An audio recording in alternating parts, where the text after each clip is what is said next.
Tomorrow, the 7th of March, will mark World Book Day 2024, the day when we reflect on the importance of reading and literature for people of all ages and encourage especially the younger generations to embrace reading. World Book Day was created by UNESCO in 1995 as a worldwide celebration of books and reading. This is now an occasion marked in over 100 companies across the globe each year. World Book founder Baroness Gail Rebuck explained the reasoning behind the idea as follows. We wanted to do something to reposition reading, and our message is the same today as it was then, that reading is fun, relevant, accessible, exciting, and has the power to transform lives. And I couldn't agree more. Mr. Chairman, as we celebrate World Book Day, once again, I find myself often in conversation with friends and colleagues about our favourite books and authors which have inspired and influenced our lives. My own first personal memories of reading include Enid Blyton's famous Five, followed by Nancy Drew series and the Hardy Boys. And I think my love of crime and mystery novels has been built on both Hardy Boys and Nancy Drew. Possibly my favourite novel growing up was Little Women by Louisa May Alcott. And it was a delight to introduce my own daughter to the novel when she was younger, and she equally loved it. And in my late teens, studying A-level English, I was introduced to Thomas Hardy, and particularly his Return of the Native novel, which included the most fascinating and mysterious character, Eustace Vai. I have read so many Harvey novels since, and I've always been taken by the complex characters and relationships between men and women that he wrote about. During my 20s, I read most of Margaret Atwood's collection of novels, and perhaps one of my top 5 favourite novels of all time is her Blind Assassin.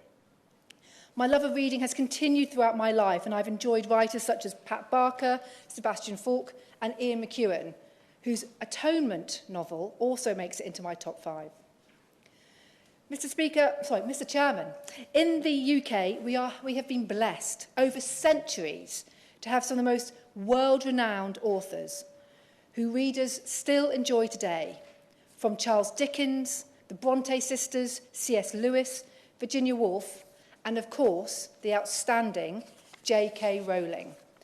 J.K. Rowling has probably done more to introduce children and encourage children to read books through her Harry Potter series than any other author known. And I think we should pay tribute for her outstanding contribution to encouraging children to read and to the publishing industry in this country. Mr. Chairman, my constituency, the cities of London and Westminster, is blessed with a rich literacy history. Arthur Conan Doyle's legendary Sherlock Holmes was based at the iconic 221B Baker Street in my constituency. Other famous novels, including Mrs. Dalloway by Virginia Woolf, which is set in numerous places across the two cities, including Bond Street, Victoria, Green Park and St James's Park, and The Strange Case of Dr. Jekyll and Mr. Hyde, whose characters lived in Soho. And, Mr. Chairman, the Palace of Westminster has been the setting for many a novel, including, and you may think this, but I couldn't possibly comment, including Michael Dobbs' House of Cards. And just across Parliament Square in our great Westminster Abbey lay a plethora of British authors and poets, including Geoffrey Chaucer, Thomas Hardy, Rudyard Kipling and Alfred Tennyson, to name a few. Mr. Chairman, I could speak for the full 90 minutes around the vast wealth of legendary authors and books set in my constituency and from the rest of the world, but we must concentrate on celebrating World Book Day first. It is important to remember the joy of reading can be accessed for free. So whatever your economic background, children and adults alike can borrow books from libraries across the United Kingdom. I will, of course.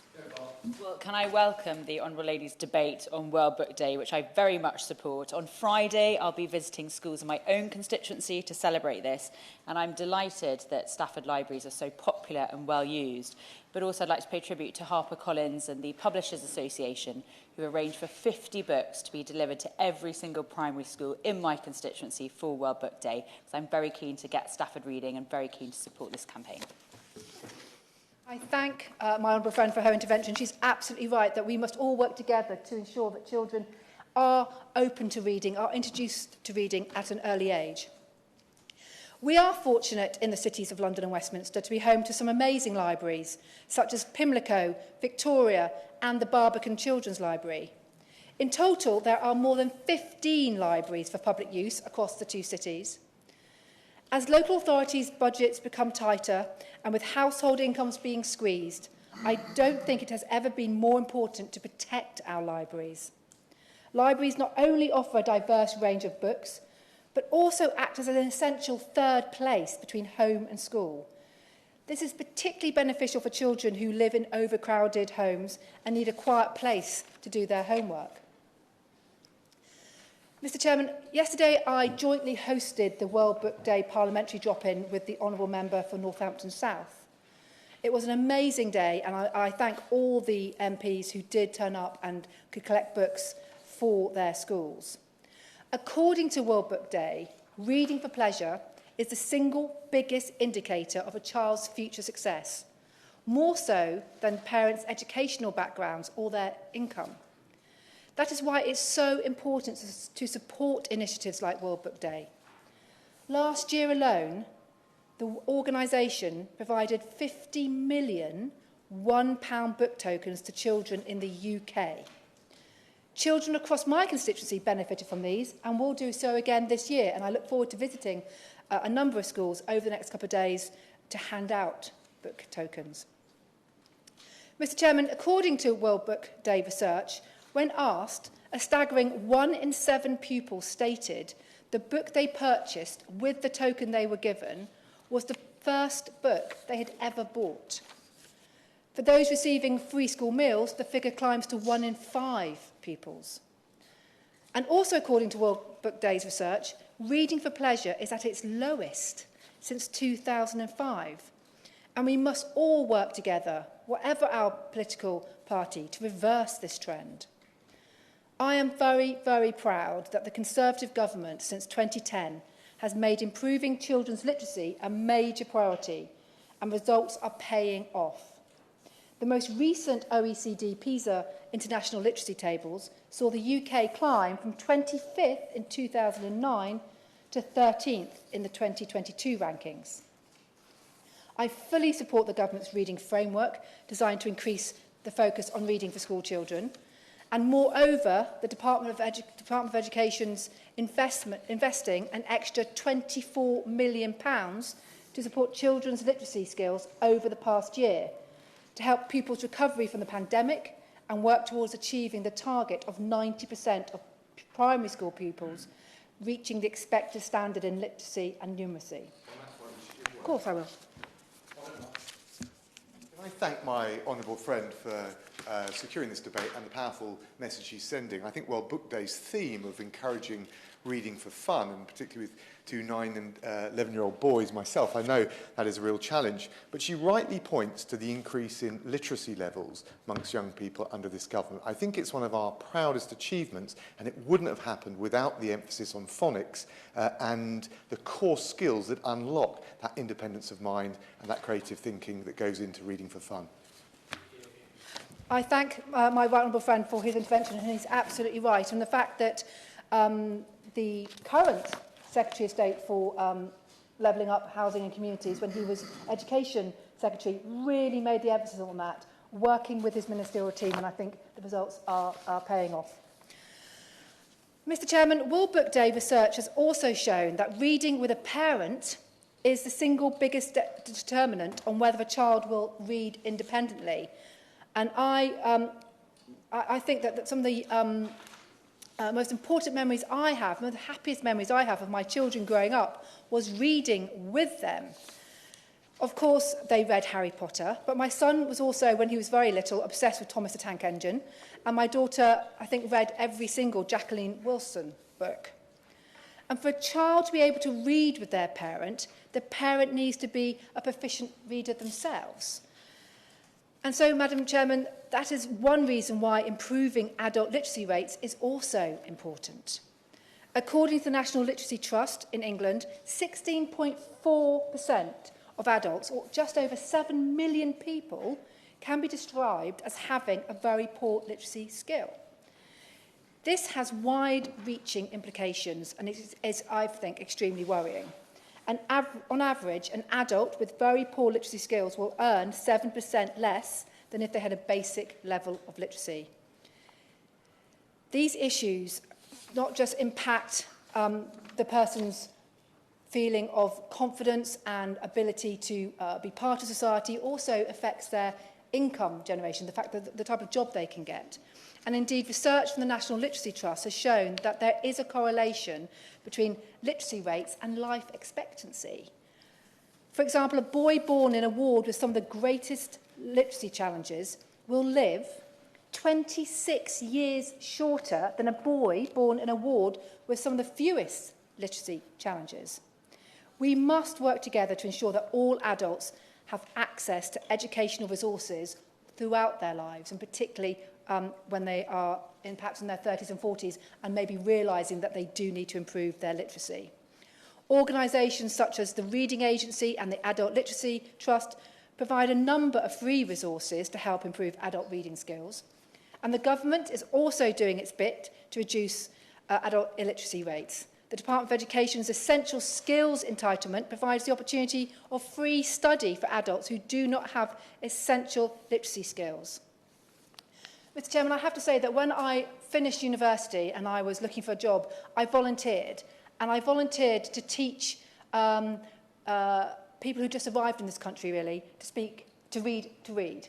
And I will never forget the most amazing Somalian woman who was so eloquent and wanted to learn to read to help her children.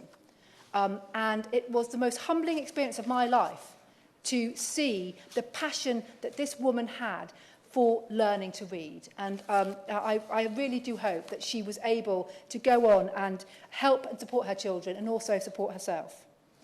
Mr. Chairman, not only are books invaluable for their positive impacts on readers, but they also play a vital part in our economy. Across the UK, there are over 1,000 bookstores, and the publishing industry is worth £7 billion a year to the UK economy. And I do hope that following the excellent budget that the Chancellor has just announced, that publishing industry will even be able to grow their economy with a number of the initiatives that the Chancellor has announced today. Mr. Chairman, it would be remiss of me in a debate focusing on reading not to mention the Publishers Association, the member organisation representing companies of all sizes involved in publishing in this country. I have worked closely with them since entering Parliament. I set up with them the Conservative Women's MP's Book Club. And I think my honourable friend is a member of that book club. I'm sure you and I are probably the only ones who are able to join it in this debate today because we are women and we're Conservatives.